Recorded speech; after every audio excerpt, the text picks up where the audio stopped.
Kürtlerin birlik mevzusuna ilk yayında bir giriş yapmıştım ve Şerefhane Bitlisi ile Ahmedi Hani'nin aşağı yukarı 400 yıl önce bu konuda dile getirdikleri düşüncelere dikkat çekmiştim. Ve sonrasında bugüne kadar bu isimleri referans almak kaydıyla Kürt siyasi edebi düşün dünyasından pek çok ismin de benzer içerikte konuyu gündemde tuttuklarına değinmiştim. Öncelikle bugün pek çok Kürt milliyetçisinin temel başucu kitabı olarak kabul ettiği Ahmedi Hani'nin Memuz Zin adlı eserinden hareketle birlik mevzusundan kast edilenin ne olduğuna bakmak gerekecek. Önceki yayında kısaca bahsetmiştim ancak şimdi daha sistematik biçimde ele almaya çalışacağım. Birlik konusunu ele aldığımızda iki başlığı birlikte açmak gerekecektir. Kastedilen bu çünkü. Birincisi Kürdistan'ın birliği. Çünkü ortada parçalanmış bir Kürdistan var. Haliyle coğrafi, toplumsal, ekonomik, siyasal ve kültürel açıdan bölünmüş, her bir bölümün farklı sömürge veya asimilasyon sistemine maruz kaldığı bir Kürdistan'dan söz ediyoruz. Dolayısıyla eğer bir Kürt egemenliğinden söz edilecekse, öncelikle bunun ifadesini bulabileceği, bütün Kürt nüfusunu kapsayabileceği siyasi ve coğrafi bir birim veya bütün olarak Kürdistan'dan söz etmek lazım. Hane'nin bir kastı da budur ve bu bugün de Kürt milliyetçilerinin birlik konusunu ele alırken kaçınılmaz olarak dile getirdikleri bir husustur. İkincisi ise Kürt hareketlerinin veya siyasi birimlerinin birliği.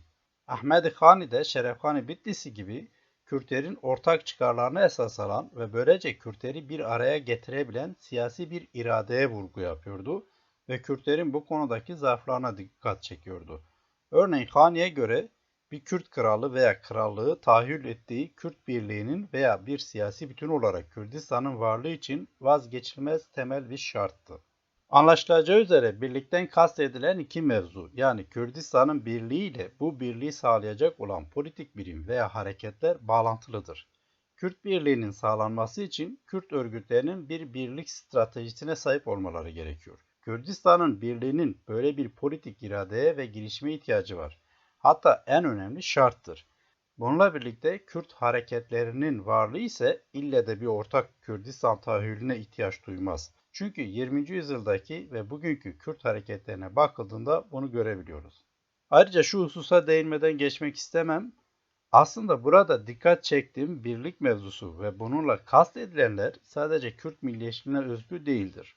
Neredeyse bütün milliyetçiliklerin kastettiği ile aynıdır. Örneğin Türkiye'ye bakalım. Milli birlik ve beraberlik çok sık dillendirilen bir milliyetçi söylem ve siyasi stratejidir. Bu milliyetçi strateji ile genellikle şu kastediliyor. 1. Var olan toprak ve siyasal birimin ve elbette bunun egemenliğini elinde tutan Türklük kimliğinin bütünlüğünün korunması.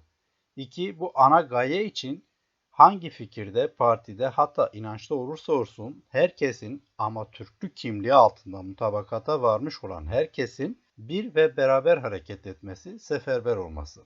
Dikkat çektiğim üzere Kürt milliyetçilerinin birlik gündeminin de benzer olduğu ileri sürülebilir. Nihayetinde Kürt milliyetçileri de toprak bütünlüğünü, siyasal birliği, ortak kimliğin korunmasını ve bütün bunlar için seferber olunmasını dile getiriyor.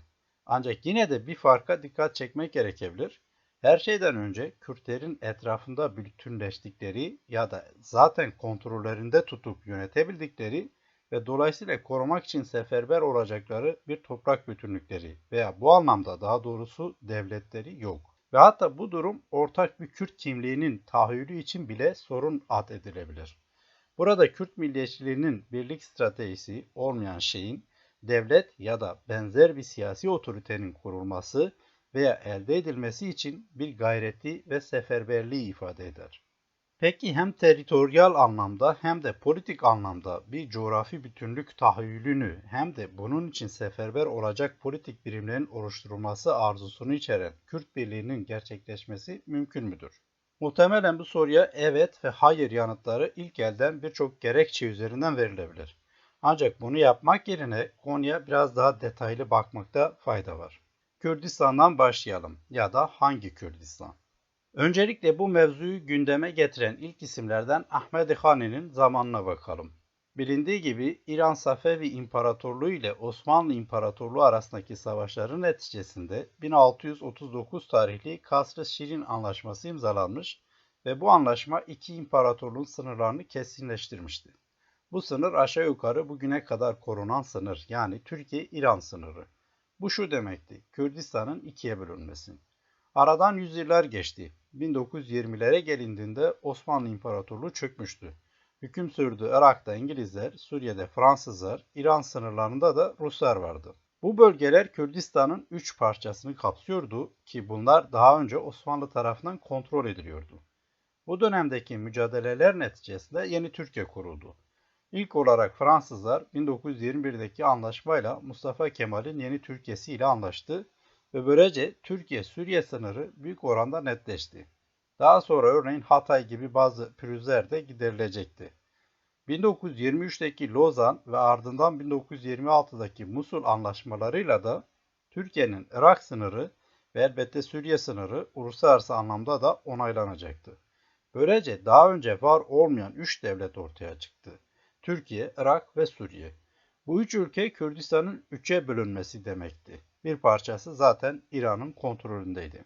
Bu kısa özet bize işlerin Ahmedi Hani zamanından daha da zorlaştığını gösteriyor. Artık birleştirilecek 2 Kürdistan değil, 4 Kürdistan vardı.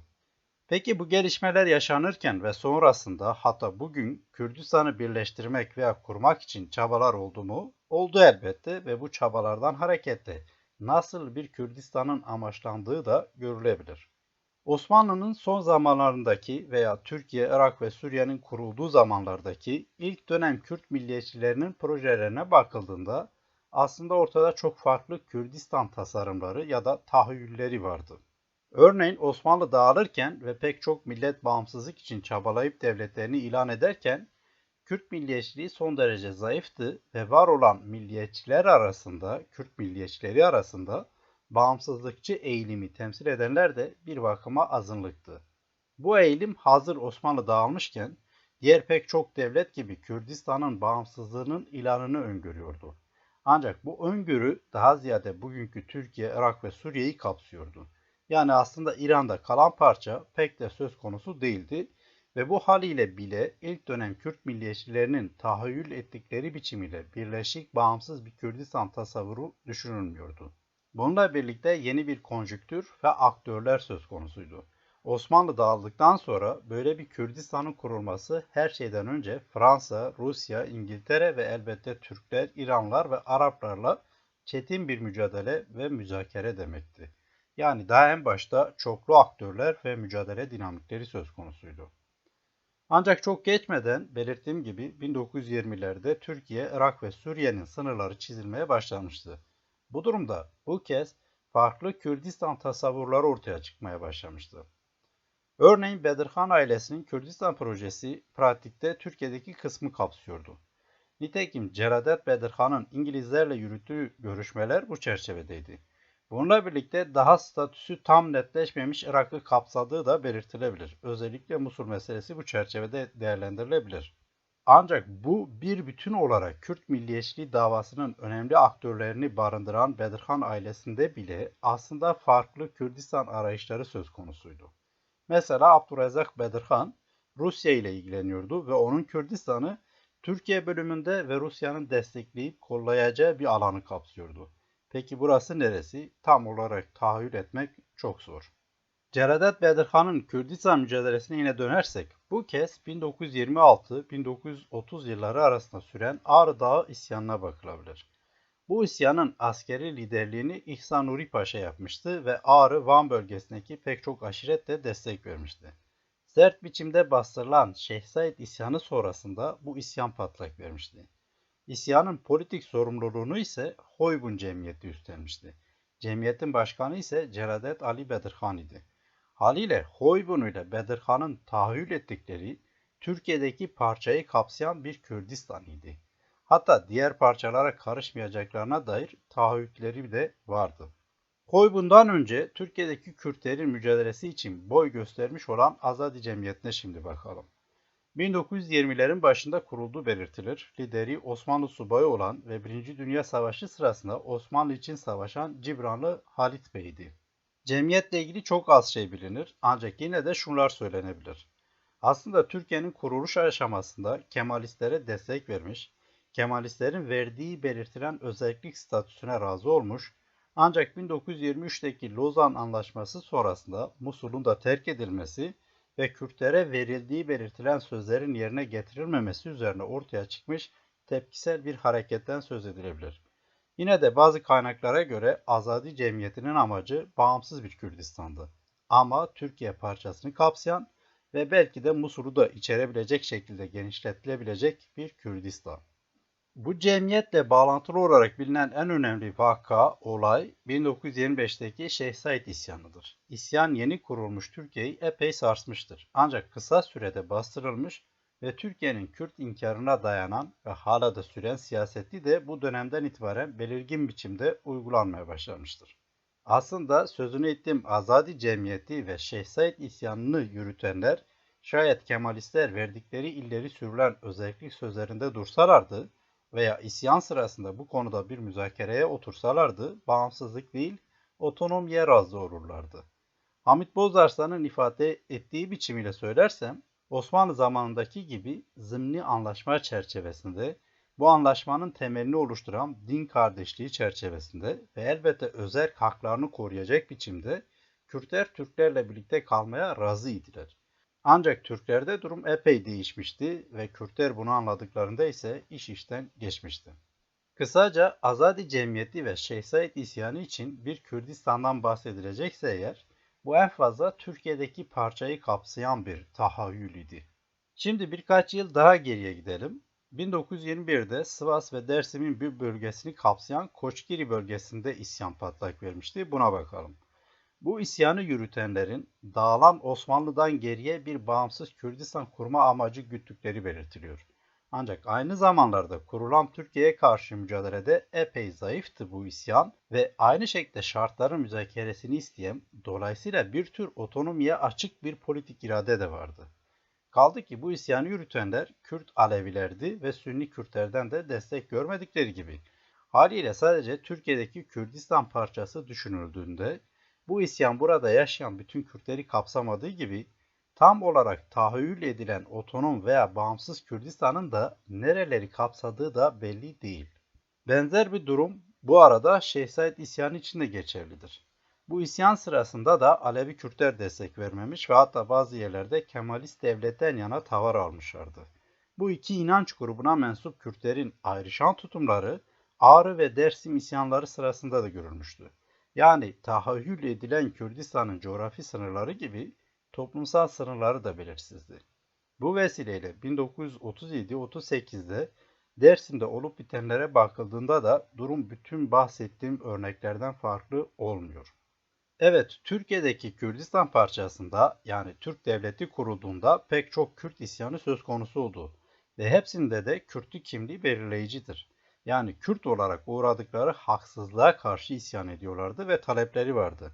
Ancak bu Kürtlük talebinin coğrafi ve toplumsal sınırlarının kesin olduğunu söylemek zor.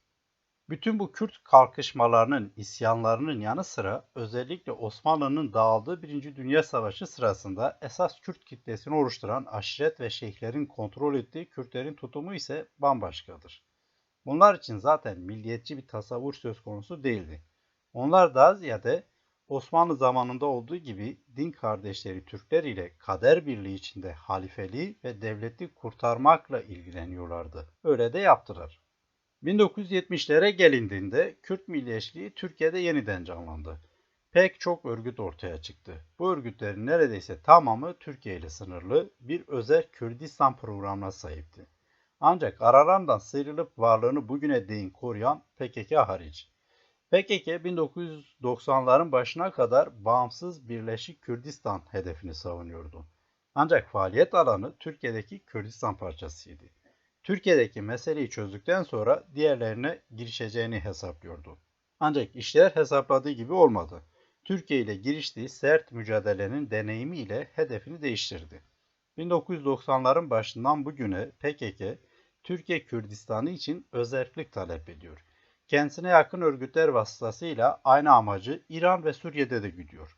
Bugün İran'daki PJAK ve Suriye'deki PYD-YPG oluşumları PKK'nın Türkiye için talep ettiklerinin aynısını bulundukları Kürdistan parçaları için savunuyor. Söz konusu dönemlerde yani 1915-1940 aralığında Osmanlı dağılırken ve yeni devletler kurulurken Türkiye'dekinin aksine Suriye'de pek bahsedilebilecek bir durum yok. Türkiye'deki isyanlarda başarısız olmuş Kürt milliyetçilerinin sığındığı bir yerde olan Suriye'de zaman zaman özellik talepleri söz konusu olmuşsa da bu pek karşılık bulmamıştı. Aynı şekilde örneğin Hoybun Cemiyeti'nin üyeleri Suriye'de üstlenmişti. Ancak onlar Türkiye'deki Kürdistan mücadelesini verirlerken Suriye'nin iç işlerine karışmamayı taahhüt etmişlerdi. Irak'taki Kürdistan meselesine gelince, 1918'den itibaren kayda değer Kürt mücadelelerinden birinin başını Süleymaniye'de konumlanan Şeyh Mahmud Berzenci çekiyordu ve muhatabı Irak'ı kontrol eden İngilizlerdi. 1919 ve 1922 yıllarında Şeyh Berzenci iki kez isyan etti. İsyanları bastırıldı, daha sonra ise faaliyetleri epey sınırlandırıldı. Berzenci bu isyanlar sırasında kendisini Kürdistan'ın kralı ilan etmişti ve haliyle bağımsız bir devlet ilanıyla ortaya çıkmıştı. Ancak bu devletin sınırları tam olarak nereleri kapsıyordu bunu kestirmek zor. Bilindiği kadarıyla esas olarak Süleymaniye, Kerkük ve civardaki bazı kentleri içeriyordu. Yani örneğin daha kuzeyde kalan Duhok, Erbil ya da Hevler gibi Kürt kentleriyle ne derece ilgilendiği meçhul. Bu durumda Berzenci'nin Kürdistan tahayyülünün bırakın dört parçayı, bugün sınırları belli olan Güney Kürdistan'ın tamamını bile içermediği söylenebilir. 1930'lardan itibaren Irak diye İngilizlerin himayesine bir devlet resmen ilan edildikten sonra da yani Birleşmiş Milletler nezdinde de bu kabul edildikten sonra Kürtlerin huzursuzluğu bitmedi elbette devam etti. Çünkü İngilizlerin Kürtlere Irak'a bağlı kalmaları şartıyla bazı kültürel özellik sözleri vardı ve Arap milliyetçilerinin yönettiği Irak da bu sözleri yerine getirmeye pek niyetli olmamıştı. 1930 ve 40'larda bu kez Barzani aşiretinin liderleri sahneye çıkmaya başladı. Önceleri Şeyh Ahmet Barzani ve daha sonra Molla Mustafa Barzani. İkisinin başlardaki politik taleplerinin Irak'ın Kürtlere taahhüt ettiği belli özgürlüklerle sınırlı olduğunu söylemek mümkün. Ancak Barzani hareketinin 1946'da Kürdistan Demokrat Partisi adıyla parti kurması ve daha sistematik bir mücadeleye girişmesiyle politik talepleri de daha belirgin bir hale geldi. 1960'lardan itibaren Molla Mustafa Barzani'nin liderliğini yaptığı Kürdistan Demokrat Partisi'nin en temel talebi Kerkük ve Musul'da dahil bugünkü Güney Kürdistan'ı kapsayan özerklik ya da federasyondu. Bunun için epey mücadele verildi, bedeller ödendi. 1970'te Irak'la özerklik anlaşması imzalandı. Irak uymayınca 1975'te yeniden çatışmalar başladı.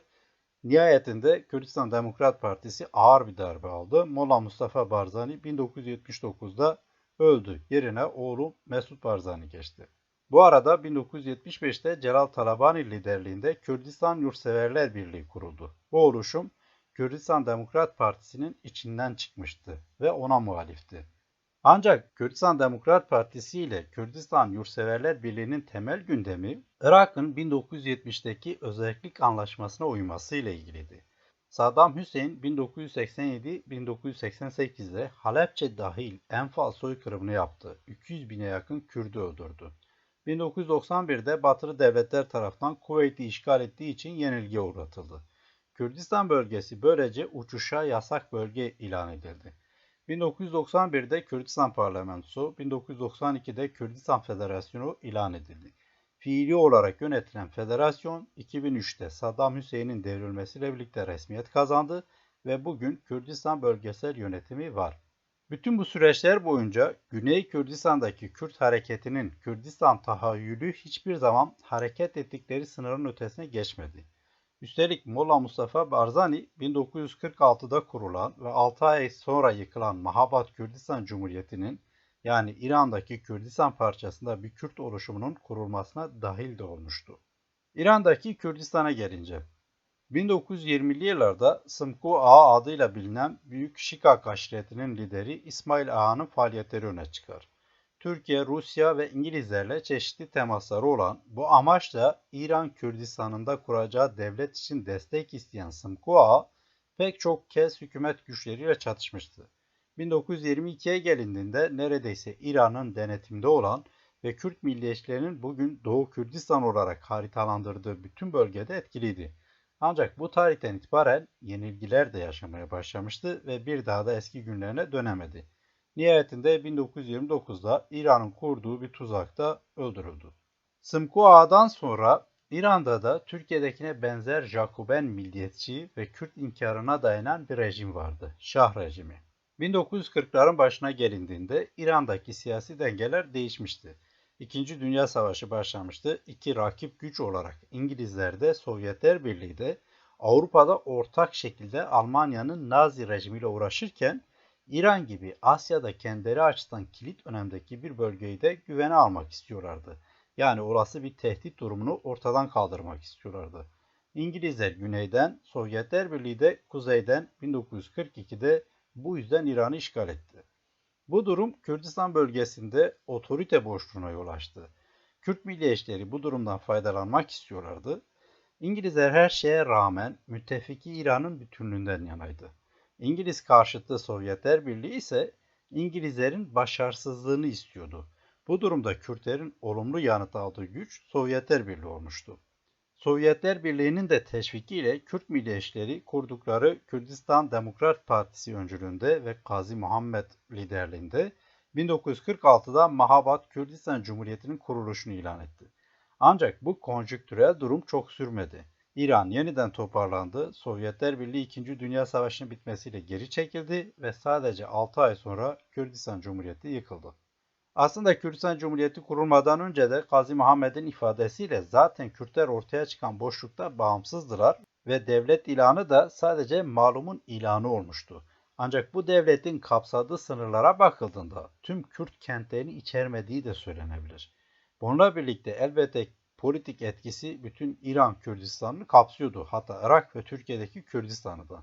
Öbür yandan Gazi Muhammed'in bazı açıklamalarına bakıldığında bağımsız devlet ilan edilmesine rağmen İran'la tüm bağları koparmak istemedikleri, aksine şartları müzakere edebilecekleri ve makul bir özellik anlaşmasına razı olabilecekleri anlaşılıyor. Bu travmatik deneyime rağmen İran, Kürdistan Demokrat Partisi faaliyetlerini sürdürmeye devam etti. Şah rejimi 1979'da devrilince ve Molla rejimi kurulunca da Abdurrahman Kasımlı liderliğindeki Kürdistan Demokrat Partisi'nin faaliyetleri yeniden zirveye çıktı. Bu dönemdeki boşlukta da Kürtler birçok kenti kontrol etmeye başladı. Ancak hedefleri bu kez fiili olarak bir devlet ilan etmek değildi. Aksine 1988'de Kürdistan Press gazetesine röportaj veren Kasımlıoğlu'nun ifadesiyle daha gerçekçi buldukları özerkliği hedefliyorlardı. 2000'lerden sonraya bakıldığında ise Kürdistan Demokrat Partisi'nin eski günlerinden epey uzakta olduğu söylenebilir. Daha ziyade bugüne değin PKK'ya yakınlığıyla bilinen Partiya Jiyana Azada Kürdistan örgütü öne çıkıyor. Kürdistan Demokrat Partisi ise Irak'taki Kürdistan Demokrat Partisi ile yakın bağlar içinde ve elbette başka pek çok örgüt de var bu iki ana Kürt örgütlerine paralel olarak ve bunlarla daha çok ilişkili olarak. Bu örgütlerin amacı da bağımsızlık değil, İran Kürdistan'ını kapsayan özerklik. Son yüzyıldaki Kürdistan'ın ve Kürdistan için mücadele eden Kürt hareketlerinin durumu aşağı yukarı bu şekilde özetlenebilir. Görülebileceği üzere tek bir Kürdistan'dan söz etmek zor. Kürdistan'ın parçalanmış hali Kürt hareketleri için bir bakıma kabule dönüşmüş durumda ve bu realite çerçevesinde her örgüt bulunduğu parçanın özgürlüğü ve hakları için mücadele etmekle meşgul. Haliyle karşımızda bir değil birkaç Kürdistan söz konusu ya da birkaç Kürdistan meselesi söz konusu. Hatta şu da söylenebilir, her parçadaki Kürt örgütünün Kürdistan tahayyülü de nihayetinde uyuşmuyor. En azından politik argümanlar, programlar ve esas alınan ideolojik parametreler dolayısıyla farklı Kürdistan tahayyülleri söz konusu. Bu noktada Doktor Abdurrahman Kasımlı'nın 9 Eylül 1988'de Kürdistan Press gazetesine verdiği röportajdan bir kesiti aktarmak isterim. Biraz uzun olacak ama Kasımlı şöyle diyor. Zannederim ki bu Kürdistan'ın jeopolitik durumundan ileri geliyor. Çünkü biz yalnız bir devlette yaşamıyoruz. 4 devletin arasında parça parça olmuşuz. Bu parçalanmışlık güçlükler ortaya çıkarmaktadır. Örneğin yalnız Türkiye'de yaşasaydık şimdiye kadar bağımsızlığımızı almıştık. Kürt halkı Türkiye'de. Batı yardım etmiyor. Kürt halkı Suriye'de, Irak'ta. Sovyetler sosyalist ülkelere yardım etmiyor. Suriye ile Irak'ın sosyalist ülkelerle iyi ilişkileri var. Sosyalist ülkeler bundan dolayı bu ülkelerle ilişkiyi bozulmasın diye bizlere yardım yapmıyorlar. Aynı şey Arap devletleri için de geçerli. Arap devletleri çok zengin ve bütün dünya ile önemli ilişkiler içindeler. Dünya da bize karşı onları tercih ediyor. Ona göre biz bir handikap içindeyiz. Başka bir konuda şu. Örneğin biz Afganistan'daki gibi Sovyetler Birliği'ne karşı savaşsaydık ABD bize yardım yapardı. Veya biz Nikaragua gibi ABD aleyhine savaşsaydık bu kez Sovyetler Birliği bize yardım yapardı. Biz ne Sovyetler Birliği aleyhine ne de ABD aleyhine savaştığımız için kimse bize yardım yapmıyor. Bu bizim jeopolitik durumumuzdan meydana geliyor. Kürt liderlerinin, Kürt hareketlerinin bu konuyu çok iyi tahlil etmeleri ve karar almaları gerekir. Yoksa büyük sloganlar atmak çok kolaydır ama o sloganları yerine getirmek başka bir şeydir. Her zaman için şu örneği veririm. Bundan 7 sene önce Oslo'ya gittiğimde bir Kürt öğrencisi beni kendi derneklerine davet etti. Bir slogan asmışlar. Yaşasın bağımsız Birleşik Sosyalist Kürdistan. Sordular nasıl bir slogan diye. Çok güzel slogan dedim. Öyleyse niçin sizin partiniz bu sloganı kabul etmiyor dediler. Benim değerlendirmem ise şuydu. Şimdi siz Oslo'da 12 kişi böyle bir sloganı atabilirsiniz. Bizim 12 bin peşmergemiz var. 12 bin peşmerge ile bu sloganı Orta Doğu'da yerine getiremezsiniz. Ona göre biz realist olmak durumundayız. Parça parça olduğumuz bölge petrol merkezidir ve stratejik bakımdan çok mühim bir alandır. Bunların hepsini dikkate aldıktan sonra siyasetimizi ve sloganımızı belirlemek zorundayız. Doktor Abdurrahman Kasımlıoğlu'nun açıklaması bu şekildeydi.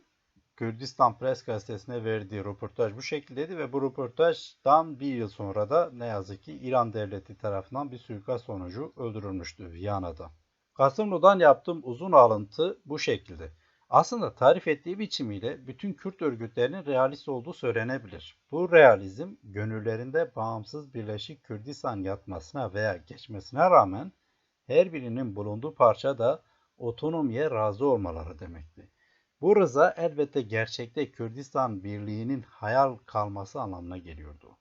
Peki Birleşik bir Kürdistan'ın hayal olması Kürt örgütleri arasındaki birliği de mi hayal kılıyordu? Hem evet hem hayır. Şimdi de bu konuya yakından bakalım.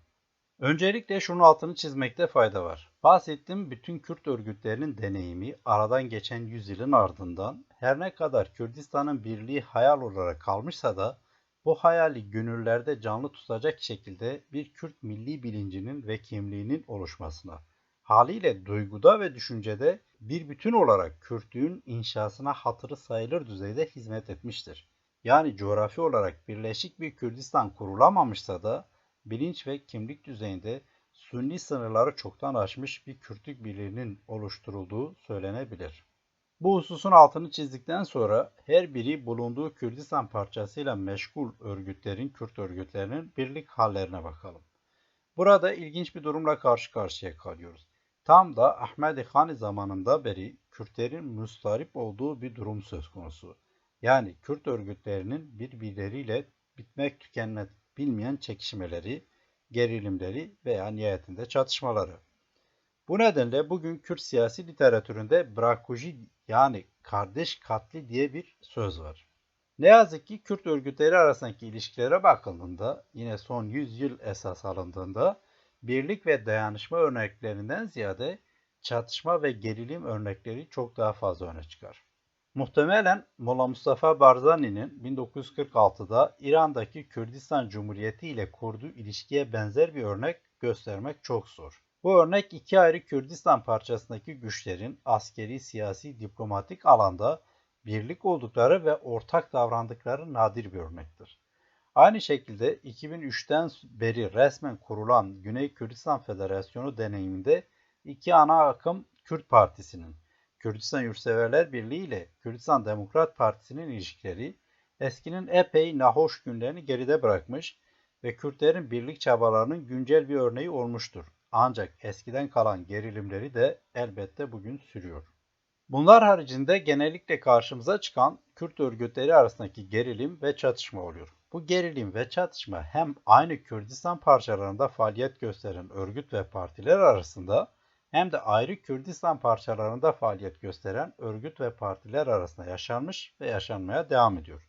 Güney Kürdistan'daki Kürdistan Demokrat Partisi ile Kürdistan Yurtseverler Birliği'nin 1960'lı yıllara dayanan, özellikle de 1990'lı yıllarda şiddetlenen gerilimi ve zaman zaman çatışması epey yıpratıcı olmuştur ve yüzlerce can kaybına ulaşmıştır.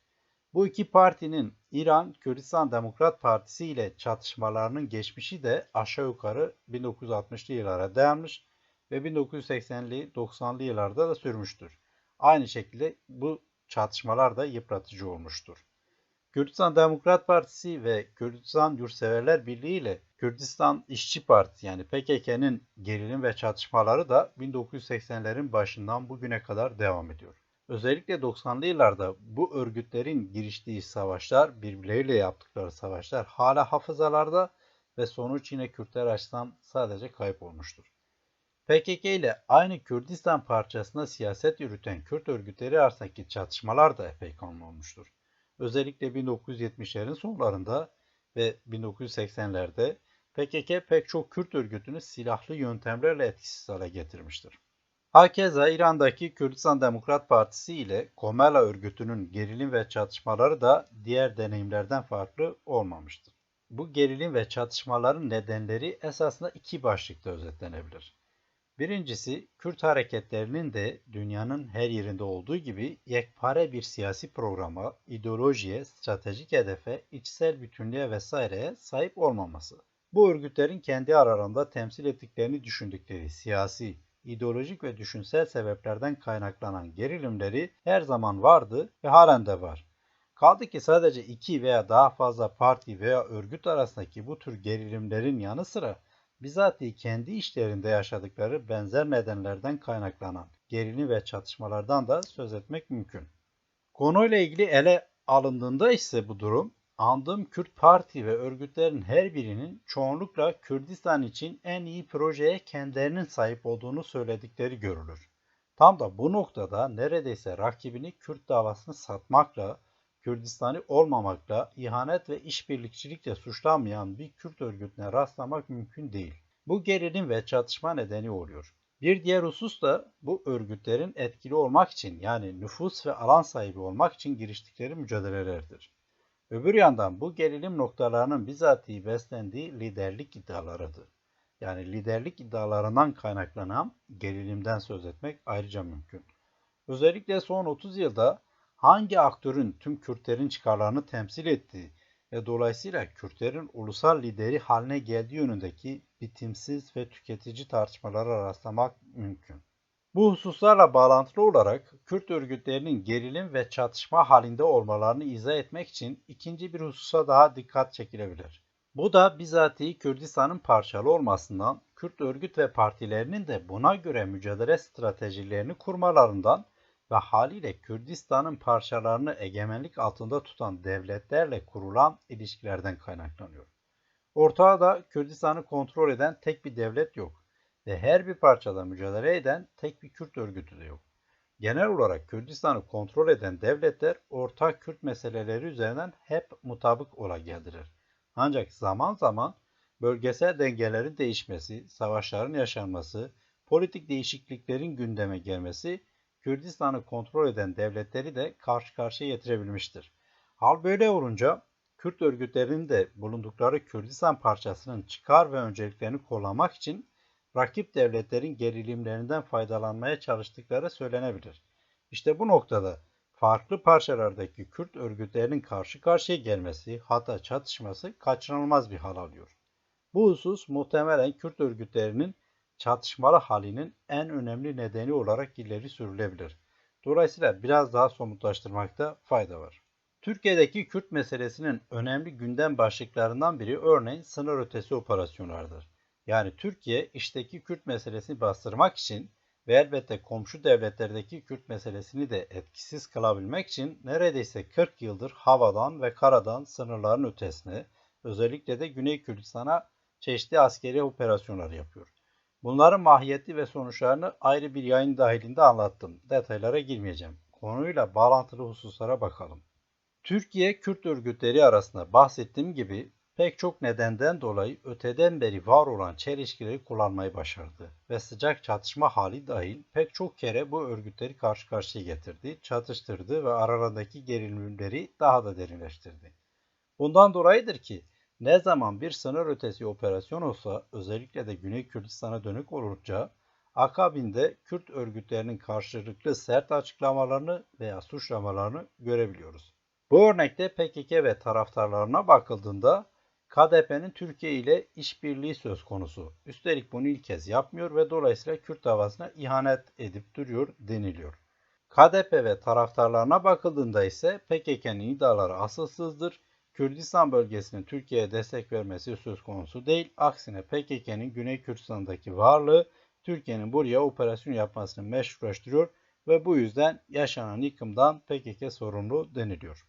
Anlaşılacağı üzere sınır ötesi operasyonlar aynı zamanda neredeyse istisnasız Kürt örgütlerinin karşılıklı çatışması, propaganda savaşına girişmesi ve ihanet suçlamalarında bulunması anlamına geldi ve geliyor.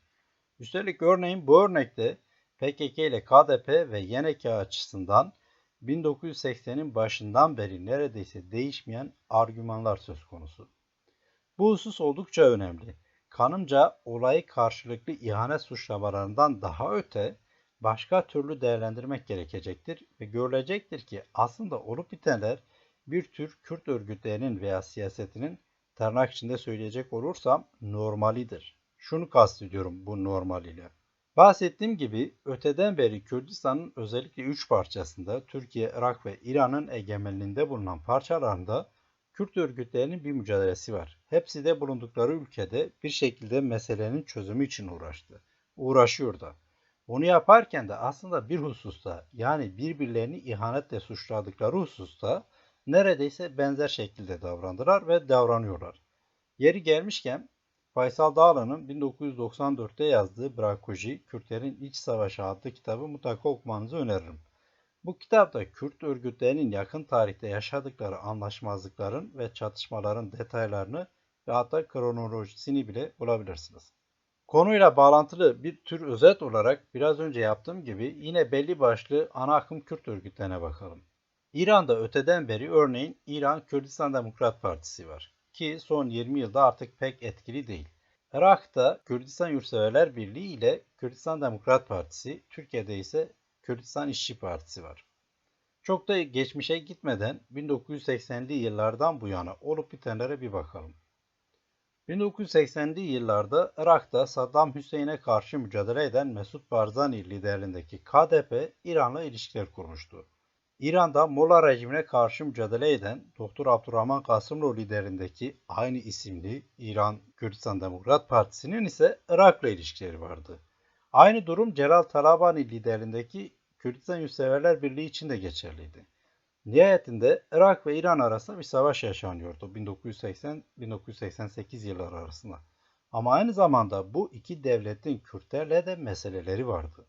Kürt örgütlerinin planı gayet basitti aslında. Kendilerine manevra alanı açabilmek için düşman güçler arasındaki çelişkilerden faydalanmak istiyorlardı. Bu devletler ise düşmanlarına karşı üstünlük sağlamak için Kürt örgütlerine sıcak bakıyorlardı. Yani düşmanımın düşmanı dostumdu. Ancak iş elbette burada bitmiyordu. Bu işbirliklerinin bir de diyeti vardı.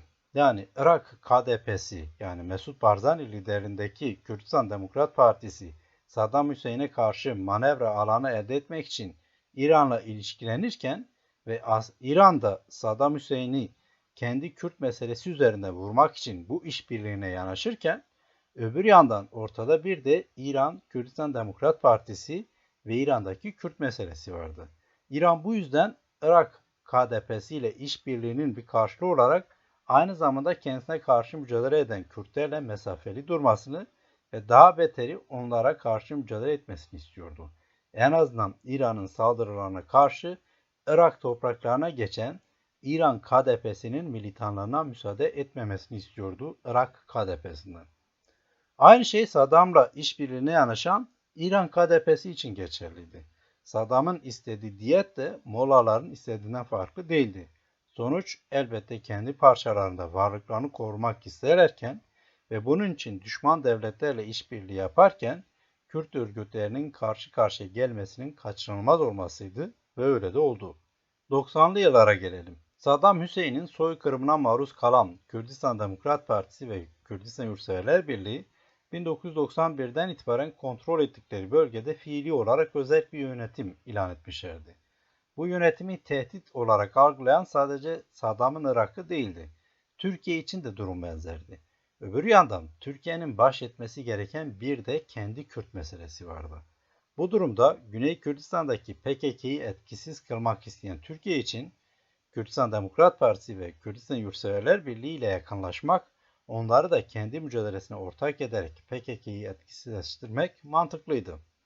KDP ve YNK içinse Türkiye'yi karşılarına almak, böylece kontrol ettikleri fiili özel yönetimi riske atmak ve Türkiye'yi Saddam'la müttefikliğe itmek yerine Türkiye ile işbirliği daha mantıklıydı. Ayrıca PKK'nın kendi kontrol ettikleri bölgede nüfus ve alan sahibi olması da cabasıydı. Haliyle bu örgütler arasındaki çatışmalar da kaçınılmazdı ve öyle de oldu. Bu tür örnekleri çoğaltmak mümkündür. Örneğin KDP'li yetkililerin zaman zaman gündeme getirdikleri PKK ile İran ilişkileri vesaire de bu çerçevede değerlendirilebilir. Elbette Kürt örgütleri arasındaki bu çatışmalı veya gerilimli hal sadece aralarındaki ideolojik veya politik mülahazalardan kaynaklanmaz. Bunun da etkisi vardır. Ancak daha da önemlisi Kürdistan'ın parçalı oluşunun bu örgütlerin de parçalı ve çatışmalı bir siyaset izlemesine yol açmasıdır. Kürdistan'ın parçalı oluşu her parçada oradaki Kürtlerin hak ve özgürlüklerini savunan ve bunun için mücadele eden örgütlerin ortaya çıkması, bu örgütlerin de kendi bölgelerinin çıkarını öncelikli görmesi ve bunun için de diğer parçaları kontrol eden devletler veya aktörlerle ilişkilenmesi. Pek çok Kürt'ün veya çatışmalı, gerilimli Kürt örgütlerine taraf kişilerin de gönlünden geçen Kürt örgütlerinin ortaklaşması, birlik halinde bütün Kürtlerin çıkarlarına göre hareket etmesidir. Bu nedenle Kürtlerin önemli bir gündemi öteden beri Kürt ulusal birliğinin sağlanmasıdır. Ancak realite farklı işiyor. Örneğin PKK'nın Kürdistan'ı denetimi altında bulunduran 4 devletle veya elbette bunların arkasında duran uluslararası güçlerle aynı anda mücadele etmesi zordur. En azından böyle bir mücadelede kazançlı çıkması neredeyse imkansızdır. Aynı şey Güney Kürdistan'daki KDP ve YNK için de geçerlidir. Dolayısıyla örneğin KDP en azından kontrol ettiği Güney Kürdistan'ın statüsünü korumak için Türkiye ile çatışmalardan uzak durmayı, hatta işbirliğini tercih ediyor. Nitekim Türkiye'nin Irak'tan bile daha fazla kendisi için tehdit olduğunu bizatihi Eylül 2017'deki bağımsızlık referandumu sırasında deneyimlemişti de. Bahsettiğim bu durum aslında Kürt örgütleri açısından bir tür paradoksu ifade ediyor. Birleşik bir Kürdistan mücadelesini bugün hiçbir Kürt örgütü savunmuyor. Zira bu hayalin gerçekçi olmadığını hepsi de biliyor.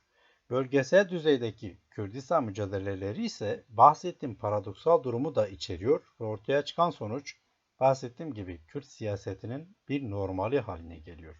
Sözünü ettiğim bu normal, konjonktürel siyasi gelişmeler ve hesaplar dolayısıyla anlaşılır hale gelebilir ya da kabul edilebilir. Ancak buna rağmen bu normalin Kürt milliyetçiliği açısından olumsuz hatta yıkıcı sonuçları olduğunu da belirtmek lazım. En başta bu normal çerçevesinde hareket eden, yani kendi parça siyasetlerinin haklı veya haksız önceliklerine göre davranan ve haliyle de diğer parçadaki Kürt'ün düşman gördüğünü dost görebilen Kürt örgütlerinin Kürt kamuoyundaki algısı olumsuz şekilleniyor. Karşılıklı ihanet suçlamalarının iyiden iyiye körüklediği büyük bir olumsuz algıdan söz etmek gerekir. Kürtlerin birliğine olan umutların berhava olması, Kürt örgütleri arasında ve Kürt milliyetçiliği duygusunda öteden beri dillendirilen birlik ve beraberlik arzusu ve duygusunun parçalanması ve bu parçalanmanın derinleşmesine hizmet eder. Aynı şekilde Kürt kimliğinin bugün rahatlıkla söylenebileceği gibi sınırları aşan millilik duygusu ve bütünlüğü, sözünü ettiğim gerilimler dolayısıyla aşırı partizancılığa, bölünmüşlüğe ve nihayetinde dağılmaya maruz kalıyor. Haliyle Kürt aktörlerinin de böylece kapsayıcı bir milli stratejinin parçası olmaktan çıkarak bölgesel çıkarları esas alan kişiler konumuna düşmesi söz konusu oluyor. Tam da bu noktada Kürtlerin birliği meselesi önem kazanıyor işte. Bahsettiğim gibi pek çok Kürt milliyetçisi, Kürt parti ve örgütleri arasındaki gerilim ve çatışmaların genel itibariyle bütün Kürtlere kaybettirdiğini ve dolayısıyla Kürtlerin bulundukları her parçada kazançlı olması için birlik ve dayanışma içinde olmalarını talep ediyor. Peki bu talep Kürt örgütleri veya partileri tarafından duyuluyor mu veya bunun gereği yerine getiriliyor mu? Zaman zaman evet. Öncelikle pek çok kere Kürt örgütleri arasındaki ortaklaşma veya ittifaklar söz konusu oldu. Örneğin 1980'lerin başında KDP ile pek çok irili ufaklı Kürt örgütü, hatta Irak muhalefetine mensup oluşumları da kapsayan bir cephe kurulmuştu. Daha sonra buna YNK de dahil edildi. Yine 1990'ların başında YNK ile KDP arasında bir ittifak kuruldu. Ardından Kürdistan Federasyonu ilan edildi. Bugün de daha ziyade bir devlet mekanizmasının dahilinde Kürdistan bölgesel yönetimi çatısı altında elbette doğal olarak farklı siyasi ve ideolojik argümanlarını koruyan pek çok Kürt partisi var. Öbür yandan örneğin 1983'te PKK ile KDP arasında bir protokol yapılmıştı ve ortak düşman Türkiye'ye karşı ortak bir tavır sergileniyordu. Bu protokoldaki yazılı ifadeyi bu şekilde dile getirebilirim. Daha sonra 1992'de PKK ile KDP epey kanlı geçen çatışmaların ardından bir anlaşmaya tekrar varmışlardı. En azından birbirlerine silah doğrultmayacaklarına dair beyanlar önemliydi bu anlaşma çerçevesinde. Ancak elbette bunun gereği de yerine getirilmemişti daha sonra, o ayrı bir mevzu. Bir diğer ortaklaşma örneği bugünkü Suriye'de ya da Rojava parçasında görmek mümkün. Pek çok Kürt parti ve örgütü özel Kürt yönetimi çatısı altında birleşiyor. Ve elbette burada dışlanan ya da ayrımcılığa maruz kaldığını dile getirenler de var. Bunlar dillendirilebilecek birkaç ittifak veya birlik örneği. Ancak acele etmeye elbette gerek yok. Çünkü bütün bu örnekler aslında pürüzlü. Örneğin 1980'li 90'lı yıllardaki KDP-YNK anlaşmaları pek de uzun süreli olmamıştı ve ardından kanlı çatışmalar yaşanmıştı. Hakeza PKK-KDP anlaşmaları için de aynı şey geçerliydi ki biraz önce bahsettim. Bugünkü Güney Kürdistan'da Kürt parti ve örgütleri arasındaki birlik hali mesela PKK ve bağlantılı oluşumları kapsamıyor, bunları dışlıyor. Aynı şey PKK yakınlığıyla bilinen Suriye'deki yani Rojava'daki Kürt yönetimi için de geçerli. Burada da KDP'ye yakınlığıyla bilinen oluşumlar pek de kabul edilmiyor. Anlaşılacağı üzere birlik durumu bile esasında gerilim ve çatışmaları barındırıyor. Bugüne bakıldığında söz konusu örnekler baz alındığında elbette esasında çatışma hallerinin daha çok farklı Kürdistan parçalarında faaliyet gösteren örgütler arasında ama özellikle de artık Kürdistan dört parçasında ana akım parti veya hareketler haline gelen ikisi arasında yani PKK ve KDP arasında cereyan ettiğini söylemek abartı olmaz. Kürt örgüt ve partileri arasındaki gerilimi ortadan kaldırmak ve milli bir strateji etrafında buluşmak amacıyla bazı girişimler de söz konusu oldu. Bu girişimler bütün Kürt örgütlerinin temsil edildiği, Kürdistan'ın dört parçasındaki Kürtlerin çıkarlarının gözetileceği, Kürt örgütler arasındaki gerilim ve çatışmaları denetleyecek ve ortadan kaldıracak bir oluşum içindi. Yani bir Kürdistan Milli Kongresi'nin toplanması veya kurulması. Bunun için en kayda değer gelişmeler Türkiye'de Kürt meselesinin çözümü için büyük umutlara yol açan ve 2 yılın ardından sonuçsuz kalarak aynı şekilde büyük hayal kırıklığını doğuran çözüm süreci döneminde. Yani 2013-2015 aralığında yaşandı. Bu dönemde özellikle PKK lideri Abdullah Öcalan ile KDP lideri Mesut Barzani arasında mektuplar vasıtasıyla çeşitli temaslar oldu. Söz konusu dönemde Kürdistan Bölgesel Yönetiminin başkenti Erbil'de birkaç kez hazırlık toplantıları da yapılmıştı. Bu toplantılar sırasında önemli mesajlar verildi. Örneğin Mesut Barzani'nin bir daha Kürt kanının dökülmesine izin vermeyeceklerini beyan etmesi en azından Kürt örgütleri arasındaki çatışma halinin tarihe karışacağına dair önemli bir taahhüt olarak kayda geçti. 2 yılın ardında ise aslında hiçbir şey olmadı. Görünürdeki gerekçe KDP ile PKK arasında söz konusu Kürdistan Milli Kongresi'ndeki temsiliyet krizi olarak yansıdı. Ancak bu çabaların akabete uğramasının daha esaslı gerekçesi ise kuşkusuz bu kongreye yönelik hazırlıkların yaşandığı konjüktürün sona ermesiyle ilgiliydi. Yani bu kongre çalışmaları Türkiye'nin Kürt meselesine yumuşadığı bir dönemde başlamıştı ve Türkiye'nin tavrı değişince de her şey gibi bu kongre çalışmaları da rafa kalktı. Aslında benzer bir durum 1991'de de yaşanmıştı. O dönemde de bazı görüşmeler yapılmış ancak yine Türkiye'nin etkisiyle bu görüşmeler akamete uğramıştı. Burada göze çarpan dışsal bir faktörün, egemen devletlerin politikalarının ve müdahalelerinin Kürt birliğini engellemesidir. Bu doğru ancak tek başına bu değil. Başından beri sözünü ettiğim içsel gerilimler de bu dışsal faktörler kadar hatta belki daha fazla belirleyicidir. Şu denebilir ki neredeyse bütün Kürt örgütleri bir şekilde Kürtlerin birliğinden söz ediyor ve hatta Kürtlerin her parçada haklarını elde edebilmelerinin neredeyse en önemli yolu olarak bu birliğe işaret ediyor. Ancak pratikte işler murat edildiği gibi gitmiyor. Çünkü bu birlikten kastedilenler söylem düzeyinde neredeyse aynı tekrardan oluşuyorsa da pratikte politik gerekçeler ve öncelikler oldukça farklı ve esas belirleyici olan da bu. Bütün bu anlattıklarımın yanı sıra şu hususu özellikle belirtmek istiyorum. Bugünkü Kürtlerin durumu elbette geçmişten bazı önemli yönlerden farklılaşmış durumda. Her şeyden önce Güney Kürdistan'da resmen statüsü tanınan, uluslararası ilişkileri iyi olan, yönetsel anlamdaki bütün olumsuzluklarına rağmen bir Kürt yönetimi var. Bu elbette bir ilktir ve eminim bütün Kürtler açısından da resmiyette bölgesel olsa da gayet ulusal bir Kürdistan yönetimi söz konusudur. Bu açıdan sadece burada yaşayan Kürtler değil, dünyanın her yerindeki bütün Kürt milliyetçileri tarafından da sahiplenen ve korunmasına özen gösterilen bir statüye sahip. Bu husus Kürt milliyetçilerinin hem Kürdistan olarak bir toprak parçası etrafında birleşmesini hem de ortak bir Kürtlük bilinci etrafında buluşması anlamına da geliyor. İkincisi 2011'den beri Suriye Kürtlerinin sahip olduğu statü. Burası da henüz resmi bir statüsü yoksa da en azından fiili olarak Güney Kürdistan'dakine benzer bir konuma sahip ve Kürt milliyetçileri için benzer bir anlamı taşıyor. Bu iki bölgedeki Kürtlerin statüsünün korunması ve daha da ileriye taşınması Kürt milliyetçileri açısından bir milli birlik sorumluluğu olarak addediliyor. Haliyle bütün Kürt oluşumlarının ve partilerinin de benzer bir hassasiyetle bu iki bölgeye yaklaşması gerektiğini ben de düşünüyorum.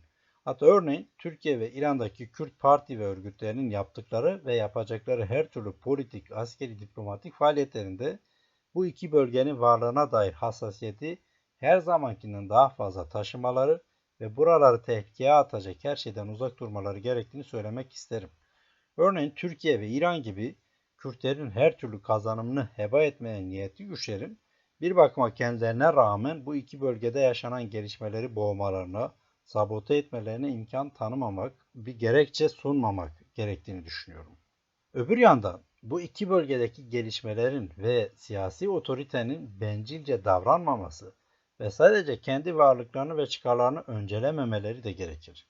Örneğin Türkiye ve İran'daki Kürtlerin sırf mevcut iki bölgenin çıkarları için yaşaya geldikleri zulme sessiz kalmalarını istemek, uğradıkları haksızlığa her itiraz ettiklerinde bunu Güney ve Rojava'ya zarar veren gayrimeşru gelişmeler olarak değerlendirmek büyük hata olur. Aksine Güney ve Rojava'da elde edilen kazanımlar diğer parçalardaki meselenin çözümü için bir fırsat olarak değerlendirilebilir. Buradaki Kürt güçlerine çözüm önünde destek sunulabilir. Kürtler arasındaki milli birlik ve beraberlik konusunda en azından kastedilenin ne olduğu ve politik süreçlerin nasıl işlediği konusunda şimdilik söyleyeceklerim bunlar. Ancak Kürt birliğinin önündeki engeller olarak içsel faktörler çerçevesinde başka bazı başlıklarla konuyu ele almaya devam edeceğim.